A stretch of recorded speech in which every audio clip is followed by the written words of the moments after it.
soon as I heard that there was going to be a drama about Two Tone, obviously my ears pricked up, as they always do when then Two Tone's mentioned.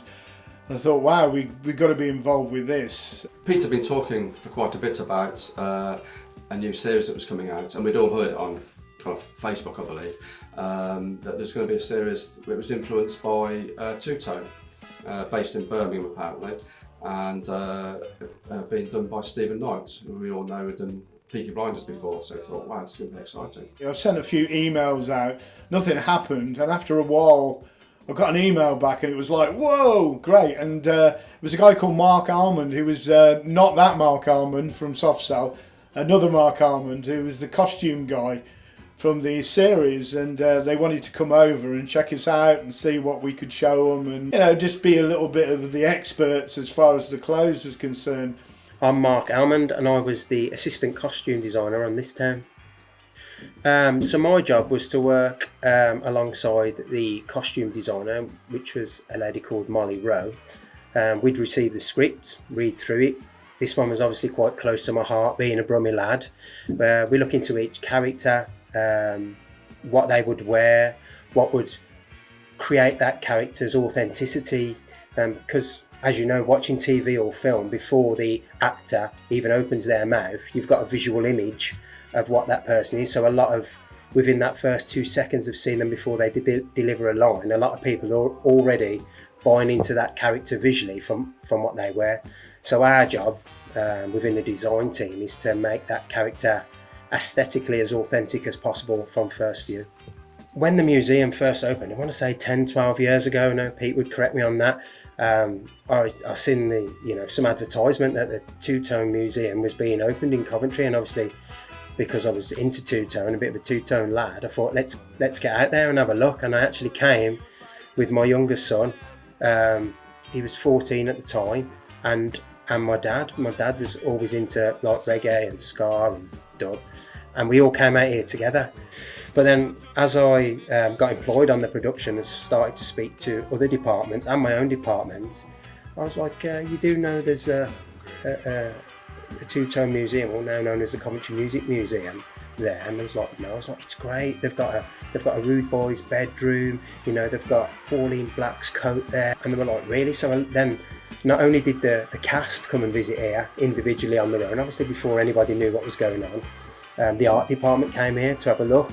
Obviously the costume came en masse because of me, and Pete opened up the bedroom, and we had a look round there and had some pictures in there, all for inspiration. So yeah, and it was me who kind of sowed that seed. Sorry, Pete. So they came over, there was about 7 of them, lovely people, and we showed them all the stuff that we got, the Ben Shermans, the Doc Martens, the Harringtons, and of course Jerry Dammer's suit, which was great, and they were all quite excited about that, and of course so are we. Pete had been talking for a while about trying to get the museum involved in some way, either by getting a cast here or doing a bit of filming in here.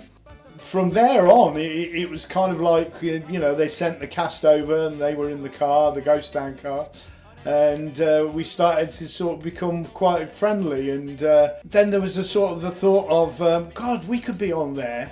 All the Rude Boys and Rude Girls. I mean, not just me, but the whole volunteers, really. And then we suddenly thought, no, we can't. We're all old people. And he had mentioned, I believe, that he was, trying to get a cameo for himself on there, which, we were all quite excited about. I thought he did have a chance because, obviously, Pete in Coventry is the main man when it comes to knowing about Two Tone. So one morning, I received a phone call from him. And he said that he had some fantastic news, and he'd been asked, or he'd been offered to do a cameo on one of the episodes on this town. But then he said, well, it's me plus one actually, and I'd like you to come with me. So I thought, wow, fantastic, thanks Pete.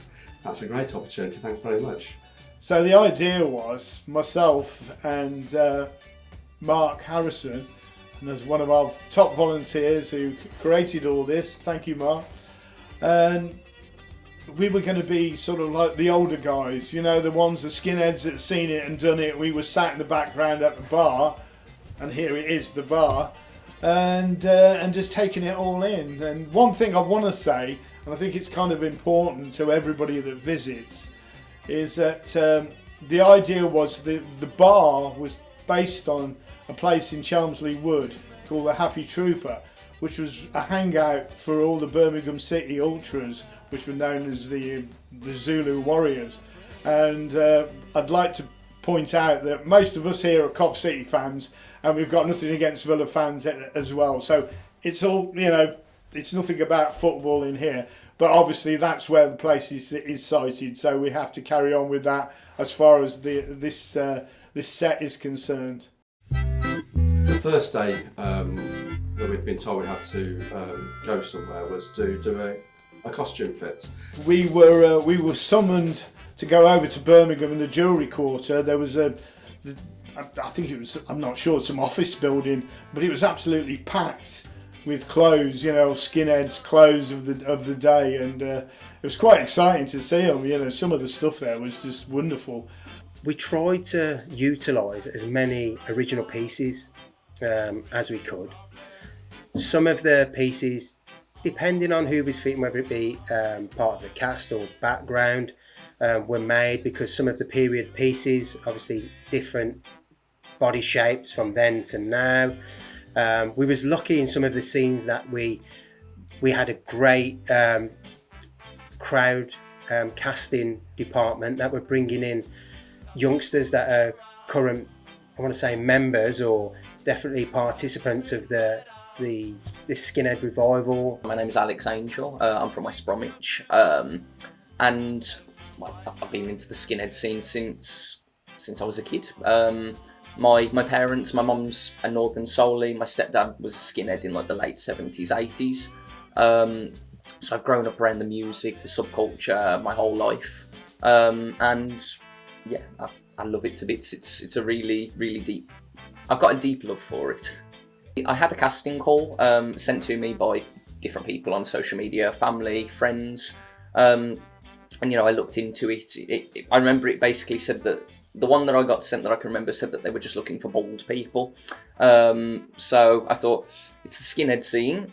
They're making a production. It's Stephen Knight. I might as well go and sign up for it. So I signed up for it, got the job, and the rest is true. So basically, because I'm already into the skinhead, ska, two-tone scene, I basically just wore the clothes that I already owned. So I thought, I'll put my best outfit on, or what have you. I remember I put a pair of burgundy trousers, white shirt on.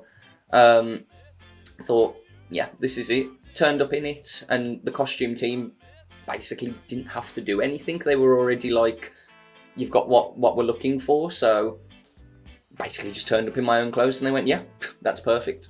Somebody came down from upstairs to greet us and took us upstairs, and as we were walking through the building, we looked into all these rooms, and there was all these fantastic clothing in there, from parkas to rude boy kits, and all the suits and trilbies and all sorts. All the Doc Martens and everything else that was there, the Harringtons, the Brogues, it was just stock full of it. So we went there, myself and Mark, and we went for a fitting. So of course we'd already sent our dimensions in, and on the day they pretty much had what sizes they were, and they selected some clothes for us, and then this is my costume. As you can see, a very nice natty black and white check jumper there with a leather jacket. I think it sort of goes, with it, with the whole thing, and we had rings and all sorts, because we had to look the part, So eventually they came in with a black and white suit for me, white shirt, black suit, and we tried them on. Somebody came and adjusted them for us, put all the pins in, so they'd fit us on the day. The filming was a bit of a different day. Again, very exciting, because we've never done anything like this before. I haven't anyway. Early start in the morning, 5 o'clock start. I picked Pete up, travelled into Birmingham, or Castle Bromwich, I can't remember which one it was. We were both excited going there. I wonder what it's going to be like. It's going to be a long day, time to get back. But we got there, and the first thing they did was say, well, there's a a food batch bar over there. Go and help yourself to some food. So we both had bacon batches, which was nice. And then we went in and we saw that everyone was split into groups. There was a big group of rude boys, a big group of skinheads, and a big group of Zulu warriors. But we were just directed to where our clothing was, so we went in, got changed into our clothing, and then we noticed Sugary, Chrissy Staple, Neville's wife, was there. Hi, I'm Sugary Staple, the wife and manager of Neville Staple from The Specials, as well as working in the performing arts industry, usually acting for TV and film. So basically what they needed me for is to help out with some of the choreography. Obviously I'm involved in the ska movement big time and have been, since the 70s, the late 70s when two-tone hit. They asked me would I come along, help out with choreography. I sent some tapes in first of me just stomping around doing various moves. Just so they could get the gist of it beforehand. So when I arrived on set, they'd given me this big sort of marquee area to get all these guys all dressed in their ska gear, and it was like going back in time. It was like returning to that late 1979 when we all sort of hit the youth clubs or hit the gigs and the clubs dressed in all our gear. I felt like, I was a teenager again. It was fantastic. They did a great job, and they asked my opinion of the costumes, the wardrobe, and I said absolutely top notch. And then I spotted Pete Chambers from the Coventry Music Museum at the Two-Tone Village. So it was really great. They'd really done their homework and picked the various people who could just give that added vibe, or even just to look in and see what was going on. We got all these guys all into this big marquee and just got the moon stomping, jumping around. I said a bit of rough and tumble, what we used to do. So it was really good. And they listened and they picked it up so well. Who wouldn't? I mean, ska and two-tone music, it's got that beat, it's got that movement. You can't help but just stomp and get into it and swing your arms and legs and jump around. It was absolutely brilliant. It was like having a party. When we turned up, I think it was on the first day we were having our costumes done, we were a bit disappointed to see the description being 2 old men at the bar. I thought, well, thanks very much for that. But I think on the actual day we were called the Elders. So Elders sounds much better to me than old men at the bar. So we were happy in the end. We felt like elders because we were older than the main actors. They were all in their 20s, I believe. And we were to be sitting at the bar, which was great because a lot of the extras were kind of sitting around the room, hardly being seen. But we were sitting at the bar. And still we didn't know what kind of scene we were going to be in. And then I went into the bars where they were actually doing the scene in Birmingham, and that was fantastic too. It really was, that whole vibe. They had the smoky pub vibe going on. Pretty much everyone had a cigarette in their hand. Like back in the day, that's how it was. Because it's a Stephen Knight production, I was thinking, well, he's from this area, he knows what it's about. As the show being called This Town, for example, it's already a reference to a special song. The fact that, I think he's going to do the skinhead scene justice. The showing of itself being about what skinheads were in the 70s. I mean, don't get me wrong, there were obviously bad skinheads, but the majority were good. But I basically just felt like I was playing myself, if you know what I mean. For me, it was fantastic to be able to just go back in time for a few days and, hearing the stories my family have told me about, being able to smoke in the pub and seeing the whole general aesthetic of it. I thought it was absolutely fantastic. And we were just sitting at the bar, drinking these pretend beers. Actually, it was water. But the funny thing I will say is that anybody that smoked, they were going around with cigarettes and saying, anybody want a fag? Because obviously in those days, people were smoking, and of course the atmosphere had to look like that. So before every take there was a guy going around. I'd love to know what the title of his job was, because he had the smoke machine and wafting it around. So that was quite funny to see them do that. And of course, it takes you back, the fact that it was very smoky in those days. But then when we realised, when the main actors came in and they started getting their direction, we were just told to sit there and kind of move to the music and just have the occasional sip of beer or water. But when the main characters came in and they were directed and they started filming, we realised that we were going to be front and centre. I mean, the first bit that we witnessed, there was this sort of like handshaking going on, and a guy walked into the bar. That's Jordan, one of the stars from Coventry. The guy, Jordan, was coming into the bar and going straight to the bar and ordering his drinks between us. So we thought, well, they can't miss us off this, can they? If that scene gets used, we're going to be in it. But the funny thing was, when he came in, he was supposed to greet us and just say hi, hello, kind of thing, as if he knew us. But what he did at first was he hand pumped us, kind of thing. But I said to him, I don't think they've ever done that in the 80s. I think they were shook hands, so he's changed and he started shaking hands when he came in. So that was my bit of direction there. We were just repeatedly doing this scene. And we must have done it, I don't know, 20, 30, 40, even 50 times maybe. So it was a short scene, but obviously they wanted to do it again and again and again. And that scene will probably last a minute or less. The afternoon was in the same pub, the Happy Trooper, which they'd done up to look like an 80s pub. So, you know, nicotine running down the walls and a lot of smoke everywhere. You know, it wasn't a modern new bar, it was an old bar. And strange enough, the landlord and landlady that were the actors there, they were actually the landlord and landlady of the pub as it is now.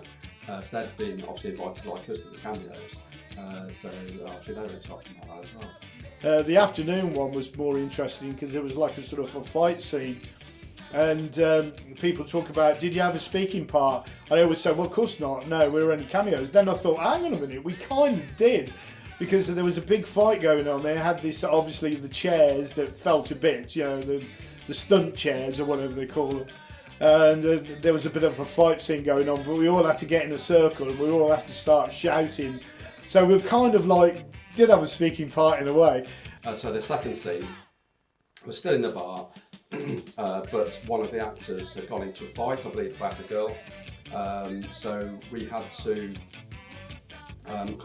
they started fighting. We had to all rally around us. You know, you had to try and not swear too much, but you had to kind of be, you know, kind of goading the fighting on, but not swearing too much. Well, I was trying not to anyway, because it just doesn't seem natural, you know.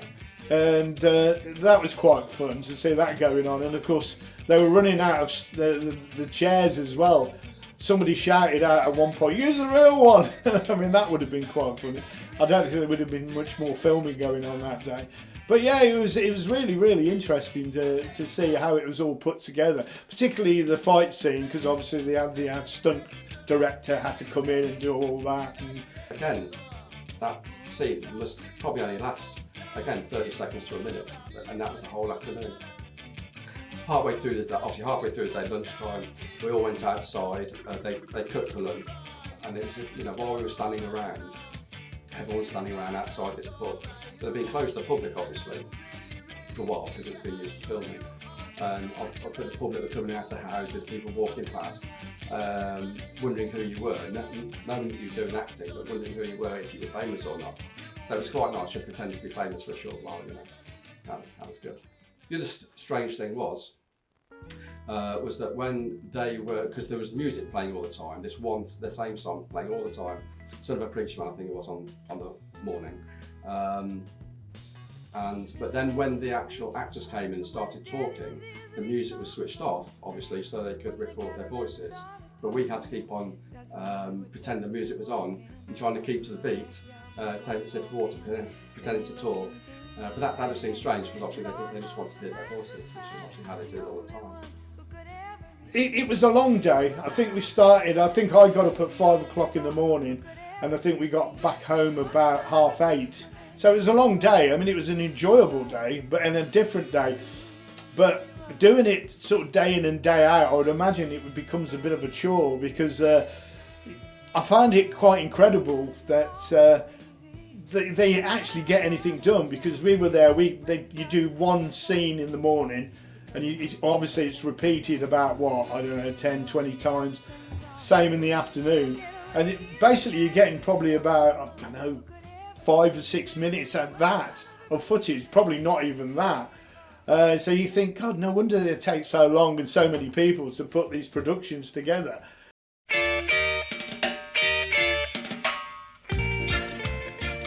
We were looking for something to get back to our roots, as they say. We'd done an exhibition about Lieutenant Pigeon the year before last, and then last year it was the Primitives. And we like to do different things, not just two-tone or skinhead stuff, but we thought it's about time we did something like that. And we were desperately trying to think, what can we do? Because it's all right having an idea, but you need all the props and everything else, the stuff to display, the items. And then, of course, this came along, and it was like, yes, we like that one. As always, when Pete comes to an idea for an exhibition, it's all in his mind. And I just take direction from him, really. I put his thoughts into substance, into an actual exhibition. And as I'm building it, I'm obviously asking his advice all the time. He does leave most of it up to me. But I always like to think, he's got an idea in his mind. I want it to match his idea perfectly. So he asked me to do a bar scene, and we had the photos, obviously, of the bar from the actual this town. And of course, the fact that we were actually on there, so we thought, hey, let's recreate the little bit that we were doing in the actual pub, the Happy Trooper, as we are. I haven't offered you a drink yet, actually, if you'd like a drink. So we did that, and I just thought it's great to do something a little bit different. So I just started to put my thoughts together. From my past work, I've done room scenes before, so I've got an idea of how to actually build a room scene. And from working here, to be honest, I've done more scene building, because I've done quite a few of the displays in the past. And yeah, I just took some measurements. Went down to the local B&Q, got all the timber cut, just got some screws and screwed it all together. So the thought process is changing all the time, and you just try to get to look as near to the bar that we were at as possible. We were also going to have a thing called the Wall of Skin, so we've got skinheads and non-skinheads, of course, can go and have the photograph taken, and we're going to put them all up on the wall just around the corner there. So that should be fun as well. I think it will be a success, even if it's half as successful as Peaky Blinders. Then it's we're in for something special. So we're looking forward to it, and of course it's great to be linked with it. And a lot of it was filmed in Coventry. And Coventry's IKEA, by the way. A lot of people don't realise that. A lot of the inner sets were done there, but it's filmed literally all over the West Midlands. So it's a nice sort of buy-in there for our area. I think it's going to be a success because there's so much interest in it. Well, one, Stephen Knight, he obviously produced Peaky Blinders series, and that was a massive success. This town has got the backdrop of two-tone, and two-tone is still massive all around the world. There's so much. There's so many people that are so interested in the music and the message that it promotes. So for me, this show is going to really, I think, display the skinhead scene in a really, really, really good light. The fact that, it's such a big production, and it's about two tones, so white and black coming together. I think it's going to shine a really good light on it due to the fact that, it's a very big production. It's going to be on all, BBC platforms, I presume. So I think it's really, really, really going to paint the skinhead scene in a good light, and it's going to get rid of that stigma that's sort of attached to the skinhead scene. I can't wait to see the series. I know it's going to be absolutely fantastic. These guys, Paul and Steve, the work they do is always top notch. So I'm really, really looking forward to that. I think it's going to be a massive success. Not only will it reignite all those Rude Boys, Rude Girls skins that are the originals, but I think it will definitely spawn a lot of rude girls, rude boys and skins out there. And I think the story, not going into too much detail because I can't definitely resonates with, you know, what's going on in the modern world. I think one thing that the two-tone movement did was broke down a lot of barriers. The Midlands then and now is a cultural mixing pot of all different ethnicities and cultures, and I still think today there's still a close mix within those communities. What two-tone did then was break down a lot of barriers and make us realise that it doesn't really matter what colour you are, what background you're from, you know, we're all one people, which is, you know, it sounds like a bit of a cliche, but it definitely did that within our communities. I remember listening to Rankin Roger interview, God bless him, maybe 2 years ago, and he was saying what two-tone did was it kind of pushed that racism element out of society. Obviously it crept back in. What I'm hoping is one thing that people get from watching this town is that sense of you know, belonging to one people again. And I think it's something we'll be proud of, and obviously here at the Coventry Music Museum we'll be doing our best to promote it.